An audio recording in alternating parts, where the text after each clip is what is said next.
I appreciate everyone being here this morning. It's good to see everyone. We are going to be thinking about the account of when Jacob does meet Esau.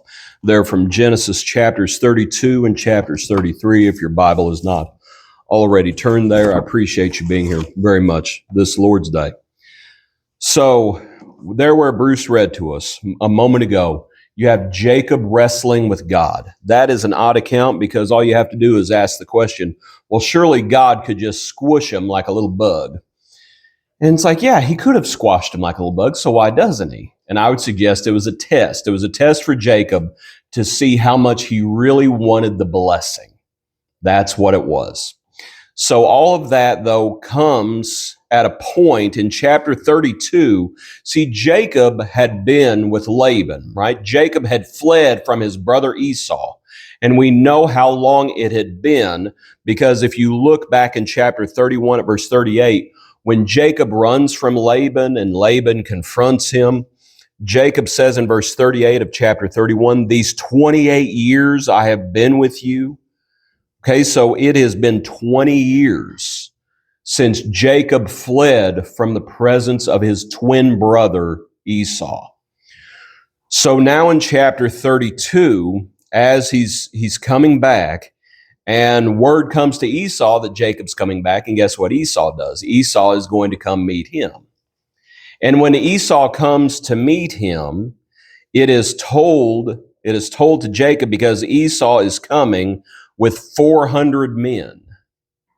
And so Jacob is terrified. Okay, so what Jacob does is he divides the family. He divides the family into two flanks, and he sends them over a certain brook, and then he's left all alone that night, and that's when God wrestles with him. And so as the Lord wrestles with him, and as Jacob goes on his way, and we'll come back to that towards the end of the sermon, then they finally meet. Now, it really is a beautiful chapter, chapter 33, because these two men who at one point absolutely hated and despised each other, they end up reconciling. They end up hugging each other and crying over each other, and it's just a wonderful picture. These were the two brothers. Do you remember when their mother was pregnant with them? They were fighting in the womb. Okay? They never hugged. They probably had never, ever hugged one another unless their parents made them. I don't know. That's not recorded, though. But they were fighting in the womb. But now we see them falling on each other and embracing one another, kissing one another, and weeping. And then it's time to go on. And so Esau says, "Why don't you come back with me?" And you have this verse down in chapter 33 at verse 14. Jacob says, "Please let my Lord," speaking about Esau, please go on ahead before his servant, and I will lead on slowly at a pace which the livestock that go before me and the children are able to endure until I come to you," effectively. And so he says, I've got to go slowly. And so just based on that passage, based on that verse, and based on the overall chapter, we're going to talk about Jacob going slowly. We're going to talk about three different ways to go slowly. But before we get into it, I'll say this. We should not always go slowly. There is a time to go quickly. When Jesus is talking to Zacchaeus up in the sycamore tree, and he says, "Hasten to come down," and Zacchaeus hastens. There's a time to go quickly. When you're by yourself and you're working, and you may choose to go more quickly, and that's fine. That's fine. Jacob is not by himself. He has a lot of people with him. And so he tells Esau, I have to go slowly. And so we're going to talk about going slowly for different reasons. So one reason that we should go slowly, one reason would be we need to go slowly for our adversary's sake. Esau, when Jacob meets him, Jacob is fully expecting this to be an adversarial conversation. All right, and so we need to go easy with our adversaries. So let's read the account in chapter 33. We'll start at verse 1.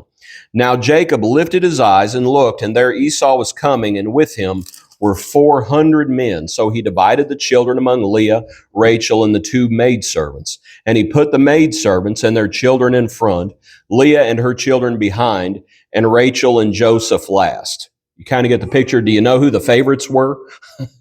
It was the ones in back. That's what he was doing. He puts Rachel and Joseph last, and then he crossed over before them and bowed himself to the ground 7 times until he came near to his brother. But Esau ran to meet him, embraced him, and fell on his neck and kissed him, and they wept. So here Jacob is bowing down, right? Showing this respect, bowing to the ground 7 times. And then Esau runs to meet him, embraced him, and fell on his neck and kissed him, and they wept. And he lifted his eyes and saw the women and children and said, "Who are these with you?" So he said, "The children whom God has graciously given your servant." Then the maidservants came near, and they and their children, and bowed down. And Leah also came near with her children, and they bowed down. Afterward, Joseph and Rachel came near, and they bowed down. And then Esau said, "What do you mean by all this company which I met?" And he said, "These are to find favor in the sight of my Lord." But Esau said, "I have enough, my brother. Keep what you have for yourself." And Jacob said, "No, please. If I have now found favor in your sight, then receive my present from my hand, inasmuch as I have seen your face as though I had seen the face of God, and you were pleased with me." Verse 11, "Please take my blessing that is brought to you, because God has dealt graciously with me, and because I have enough." So he urged him, and he took it. So Jacob, 20 years before this, had fled from Esau because Jacob had bought the birthright, right? That's the whole account of the soup, when Esau sold his birthright. But Jacob had also obtained the blessing from his father through surreptition when he goes into Isaac, because Isaac is blind, and Jacob acts like Esau, and Isaac blesses him. And when Isaac finds out what Jacob has done, he's not happy, but he recognizes the hand's Lord in it. So then at that point, Isaac goes on and affirms and recommits or repeats the blessing, saying, yes, Jacob is going to be blessed. And Esau is real mad about that. And basically he says, as soon as dad's dead, I'm going to kill him, and then everything will be mine. That's effectively what he's thinking.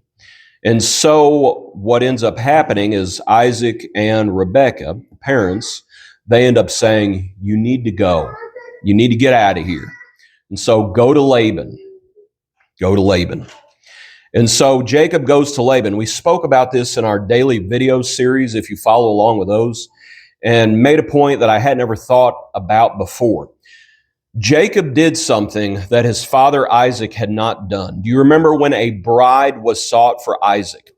Abraham, the ultimate patriarch, Abraham, Isaac's father. Abraham calls his servant and says, you need to go back to our people and you need to find a bride for my son. But whatever you do, do not take Isaac back there. Whatever happens, don't take Isaac back there. And Isaac did not go back there. Jacob is doing something that his father did not do. Jacob went back there. So Jacob goes back there, and you have the whole account with Laban and Leah and Rachel and all of that happened. There are now 11 sons, if I recall correctly. Can't remember when Benjamin was born, but actually Benjamin's about to be born over in chapter 35 when Rachel passes. So there's 11 sons that have been born. 20 years has gone by. The last Jacob knew, Esau hated him with every fiber of his being. And now he's showing up with 400 men, and Esau's afraid. So how does Jacob greet him? How does he greet him? Look back in chapter 32 again. Back in chapter 32. When they start drawing near, you might notice chapter 32, verse 1. So Jacob went on his way, and the angels of God met him. When Jacob saw them, he said, this is God's camp. He called the name of that place Mahanaim. Jacob sends messengers before him to Esau, his brother. Okay, and so when the messengers come back, verse 6, that's when they say, we came to your brother Esau, and he's coming to meet you with 400 men. So Jacob was greatly afraid and distressed. He divides the people, like I said before. Right, so you have all that happening, and then he starts praying to God in verse 9. O God of my father Abraham, God of my father Isaac. All these things, right? The Lord who said to me, return to your country and to your family, and I will deal well with you. Talks about how he's not worthy of all the mercies of God. He had crossed over the Jordan with basically just his staff in his hands and the clothes on his back. Verse 11, deliver me, I pray. All these things. Verse 13. So he lodged there that same night and took what came to his hand as a present for Esau his brother, 200 female goats, 20 male goats, 200 ewes, and 20 rams, 30 milk camels with their colts, 40 cows, and 10 bulls, 20 female donkeys and 10 foals, and he delivered them to the hand of his servants, every drove by itself, and said to his servants, pass over before me and put some distance between successive droves. This was the gift that came to Esau. Jacob had been blessed immensely when he was with Laban. So when he's coming to Esau, he prays and he commits himself. It's like anything that's born amongst all of his flocks, and he's got all sorts of stuff. This is a traveling farm. Anything that comes from all of his flocks that night is going to be a gift for Esau. And so all of a sudden when Esau shows up and everything starts coming over, and that's what Esau's talking about when Esau says, what is all this? And Jacob's like, it's a gift, right? Jacob starts bowing down. He bows down 7 times, and all the family bows down 7 times. He's like, it's a gift for you. And it's pretty wise. That was pretty wise on Jacob's part to do this, because I do think Esau, why would Esau show up with 400 men? If Jacob shows up, and Jacob has a lot of possessions, Jacob has his sons, but if Jacob shows up and thinks that he's going to duke it out, you know what Esau's ready for? Bring it. Esau says, I got 400 men. That's what Esau, why else would you show up with 400 men? He's showing up with a small army. And it's like, if that's how Jacob comes, it's going to turn into a bloodbath. But instead, Jacob goes easy. Jacob goes slowly with his adversary. Jacob very easily could have chosen violence. He very easily could have chosen violence. He could have done sort of like, do you remember when David needed help at a certain time, and he comes to a man named Nabal? When David comes to Nabal and sends messengers and says, I need help, you remember what Nabal's messengers say? Nabal, via his messengers, says, who is David that I should help him? You know what David says? David woke up that day and chose violence. And he's ready to go in and kill every man there. And then Nabal's wife Abigail comes and says, can you please slow down? Please slow down. And do you remember what Abigail brings with her? She brings a gift. She brings a gift. Jacob brings a gift for Esau. The proverb, and it's Proverbs 21 at verse 14, that talks about a gift can turn away wrath. And what Jacob's doing? Jacob is doing something that's pretty wise. Because it may have been tempting, because taking revenge is always tempting when someone does you wrong. It is always tempting to take revenge, to take vengeance, but that is not what we are called to do. What we're called to do is to overcome evil with good. And so the application is when you're dealing with adversaries, when you're dealing with enemies, when you're dealing with people that don't like you for whatever reason, attitude issue, whatever it is, personality issues, you got to remember these principles, these biblical principles, and it's Romans 12, verse 17. Repay no one evil for evil, have regard for good things in the sight of all men. If it is possible, as much as depends on you, live peaceably with all men. Beloved, do not avenge yourselves. Do not be overcome by evil, but overcome evil with good. Vengeance belongs to God, right? So when you're dealing with adversaries, it is so hard, but what you have to do is just go slow. Go slow, go easy. James, I believe it's James, talks about be slow to wrath. You know what it's easy to do? to just flip out, right? And when you flip out and you lose your temper, you get angry, and you start saying things that you regret the moment it comes out of your mouth. It's like, slow down. I think it all feeds into what Jesus spoke about in the Sermon on the Mount when he says, you have heard it said, hate your enemies. I say to you, love them. Love your enemies. Do good unto them. Pray for them. Bless them. All of these things. It all speaks to this same idea. And so here, as we think about Jacob from Genesis 33, it was a wise move on his part. It's like, go slow with Esau. Go easy with Esau. Be humble. Be respectful. You might try a little gift, in this case, a lot of gift, but when it's all said and done, they embrace. And if Jacob would have played this another way, they probably would not have embraced.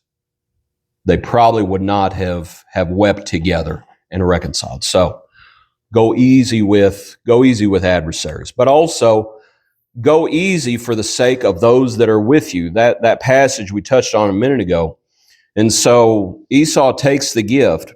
Verse 12, Esau says, let us take our journey. Chapter 33, verse 12. Esau says, let us take our journey. Let us go, and I will go before you. Jacob said, my Lord knows that the children are weak and the flocks and the herds. Like I said, they're all these things are happening. If the men should drive them hard one day, all the flock will die. Please let my Lord go on ahead before his servants. I will lead on slowly at a pace which the livestock that go before me and the children are able to endure until I come to my Lord in Seir. And Esau said, well, now let me leave with you some of the people who are with me. But he, that'd be Jacob, said, what need is there? And I don't want to read more into that than is there. All I know is Esau says, let me leave some of my servants. And Jacob says, you really don't need to. I don't want to read more into that, but it's a little, kind of makes you raise your eyebrows a little bit. And so Jacob says, what need is there? And so Esau takes it and returns that day on his way to Seir. Okay. I appreciate Jacob because what he did was he made the best decisions, the best decision for others. He was not just thinking about himself. He did not just go on, he did not just go at his own pace and say, every man for himself, every man, woman, and child for themselves. It's like, no, he's considering all those that are with him. He just mentions the animals and the children, but I think you could also mention, the mothers as well, and you go easy for those that are with you. It really is always tempting to think everybody should go at my pace. Had an opportunity to, because Jennifer and Stewie were at work, so me and Lily had gone out, whatever day it was, Thursday or Friday. Anyway, went out and went to lunch, and just as we're going, and usually she's, I'm like, come on. And usually we hold hands as we cross the street. And sometimes, because we both have the same sense of humor, she says, wait on me, I have short legs. And you wait, and you walk with her, and you go at her pace. Y'all ever see, husbands and wives, sometimes when they're walking, like in one of them, and, it's not a Muslim thing, like 10 paces ahead, but like husbands and wives, sometimes they walk hand in hand. And then sometimes it's like one of them is 50 yards in front of the other one. They're going to the same place, but one of them does not choose to go at the other's pace. They're going to the same place, but independently. And Jacob is like, I'm not going independently. I'm going to go slow enough for my party and all those who are in my party. And so I think he serves as a good example of the concept that is found in Philippians. In Philippians 2 at verses 3 and 4 says, "Let nothing be done through selfish ambition or conceit, but in lowliness of mind, let each esteem others better than himself. Let each of you look out not only for his own interests, but also for the interests of others." I appreciate Jacob because Jacob made a decision, right? He was decisive. Esau says, "Come on, go with me." And Jacob's like, if I push everyone hard, animals are going to start dying. Children are going to start falling behind. You're in a wilderness. Like, who knows what'll happen? It's like, no, I'm going to go slowly enough for everybody. And he makes that decision. And sometimes just that idea of making a decision can be difficult. And so when we make decisions, if you're all by yourself, it's like, fine, go at your own pace. But if there are those with you, and as we think about the church and the church collective, and it's like we consider others because we don't want anyone to be left behind.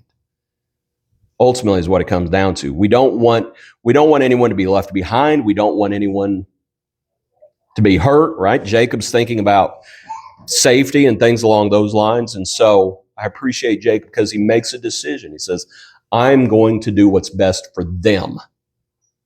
What's best for them. And so you go slowly with Jacob for the sake of your adversary, for the sake of others.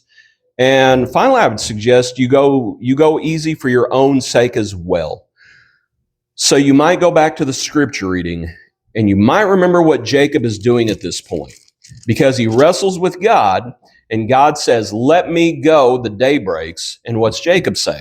I'm not going to let you go until you bless me.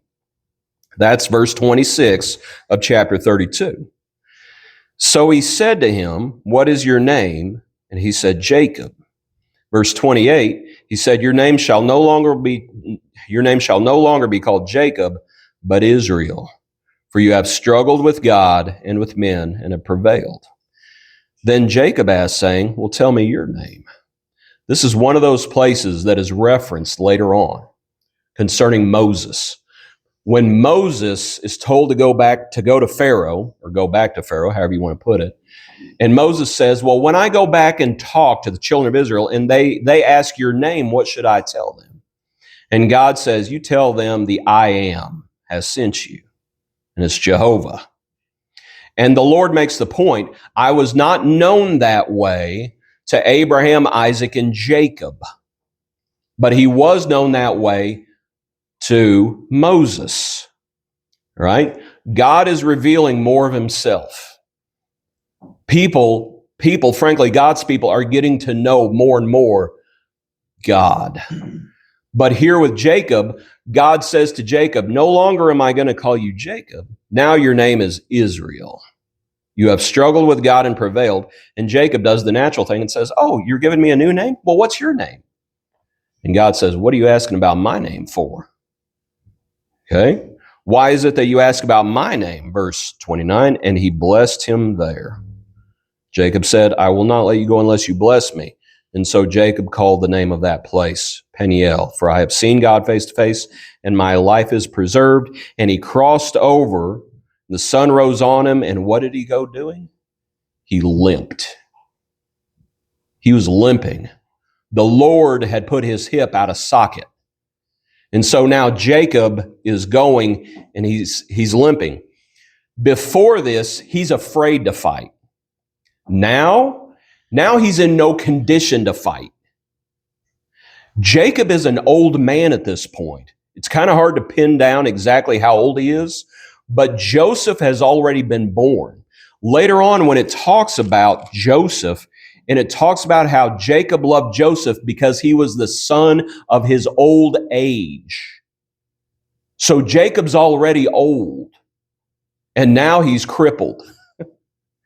So before he was afraid to fight, and now he's limping. Now he's in no condition to fight. And here's the thing, he's in no condition to fight. He's in no condition to go anywhere quickly. So when Jacob says, I've got to go slowly, and he says, I've got to go slowly for the animal's sake, and I've got to go slowly for the children's sake, and I've got to go slowly for all these other reasons. And what's one of the reasons that he doesn't admit to? It's like, I'm not feeling too good. His hip was just out of socket. He's limping. He's having to lean on his staff. And ultimately what he's having to do is he's having to lean on the Lord. It's like, you're in no condition to fight now. It's like, why did God put his hip out? Why did God do that?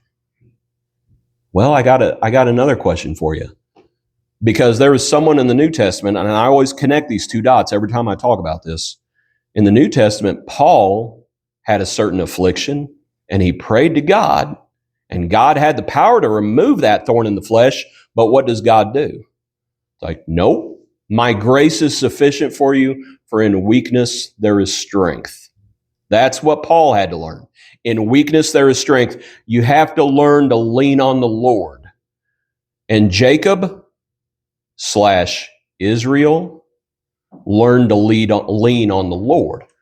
And so you go easy for your own sake. The passage is 2 Corinthians 12, where it talks about Paul's thorn in the flesh.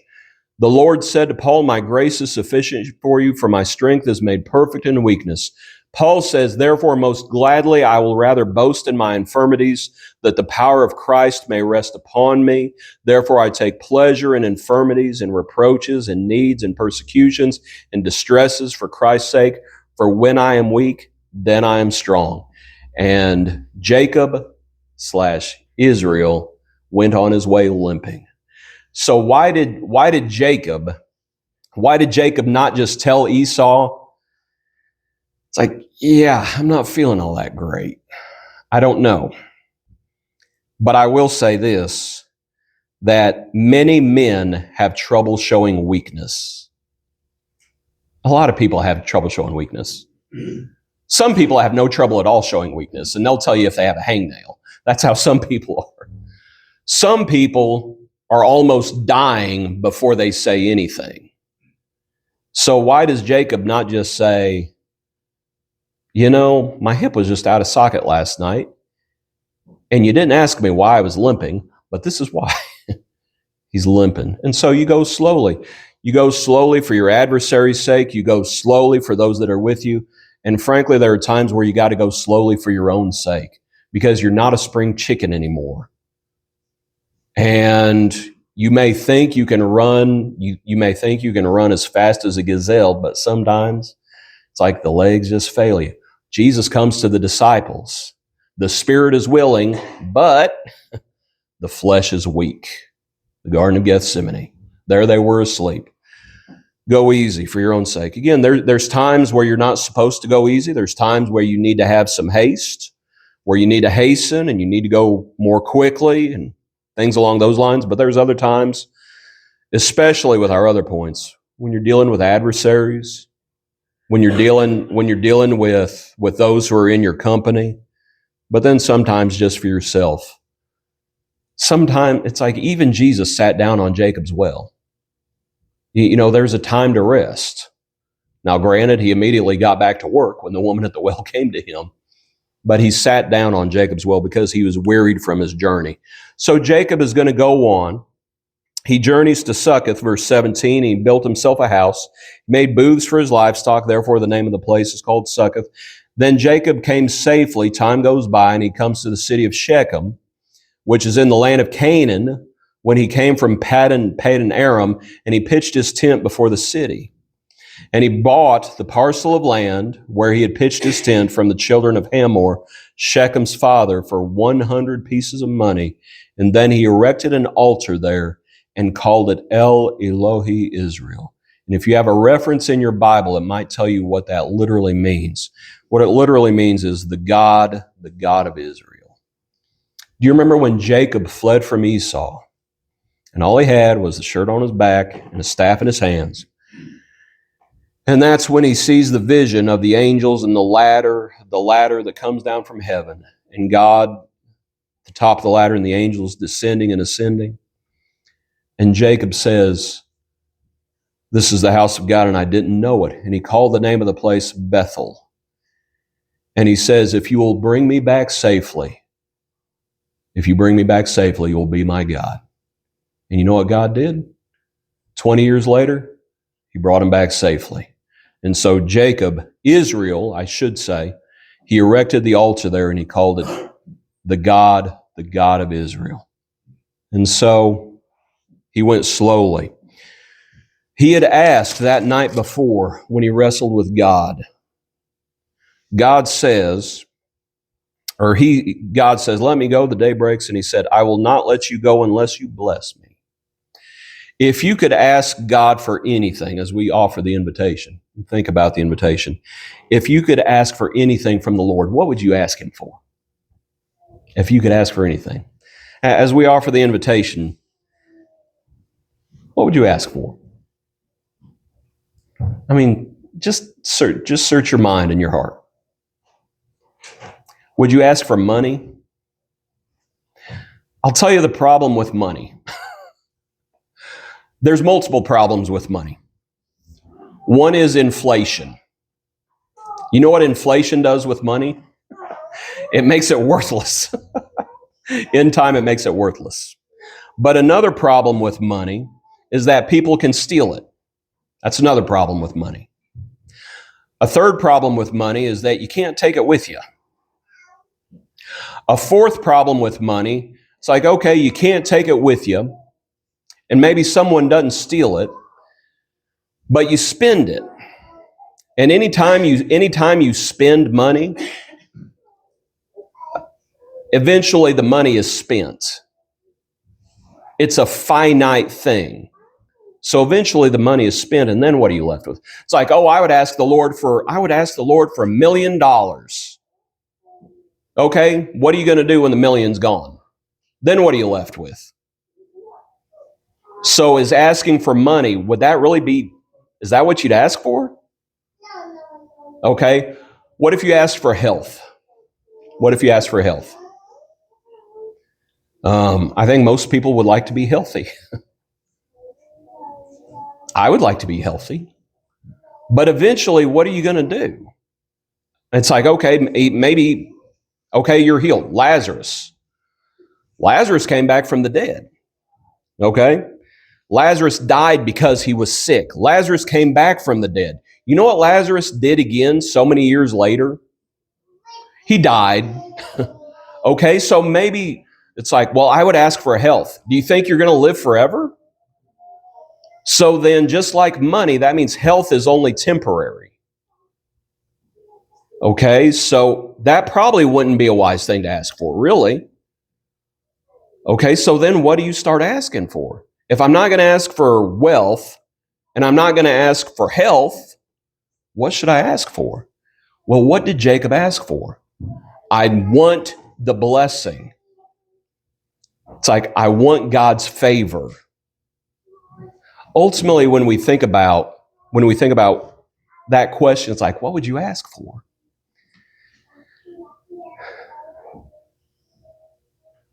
The song, and I'm going through the lyrics to the invitation, when we walk with the Lord in the light of his word, not a worry, we do something we have on the way or we share on the way. Can't remember what it says, Rudy. What is it, Rudy? What a glory he sheds on our way. Pardon me. What a glory he sheds on our way. Not a, now I'm mixing up the verses. He abides with us still and with all who will trust and obey. Trust and obey, for there's no other way to be happy in Jesus. What should we ask for? If we could ask for anything, the Lord's favor. That is what the invitation is. That is what the forgiveness of sins is. Because it is sin that separates us and has separated us from God. And so we ask for grace and mercy. And that's why we turn from our sins. And that's why we confess that Jesus Christ is the Son of God. And that's why we are baptized for the remission of our sins. Because ultimately, we know we're still going to physically die. Ultimately, we know we can't take money with us. Ultimately, the most important thing is being in the Lord. That's what matters. Being blessed in the Lord. That's what matters. If you could ask for anything, you should ask for that. To have fellowship with God through his Son. And that's why we are baptized.